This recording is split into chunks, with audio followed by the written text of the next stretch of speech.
Der Nachbar kratzt wieder die Scheiben frei, aber lass das Auto laufen. Das geht ja wohl nicht. Hallo Nachbar! Oh, kommst her. Musst du das Auto laufen lassen, während du die Scheiben frei kratzt? Kommst her, Panisam Budala, muss diese warm machen, sieh mal. Nachbar, das ist Umweltverschmutzung. Oh, kommst her, nix, Umwelt, ich hab diese Katalysator. Nachbar, klein bisschen muss man an die Umwelt denken. So geht's nicht weiter. Kommst her, bitte nix meine Knopf kaputt machen. Mach jetzt sofort dein Auto aus.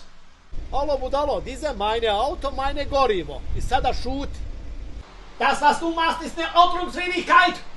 Diese Ordnungkeit, meine Problem, okay? Wer nicht hören will, muss spüren. Ich rufe die Polizei. Ma rufen Polizei, meine Regal. Ja, Nachbar, selber schuldig. Kommst her, tu diese deine Prosor zumachen, boljet hier. Mach jetzt sofort dein Auto aus. Ma marsch tamo. Nachbar, die Anzeige ist raus.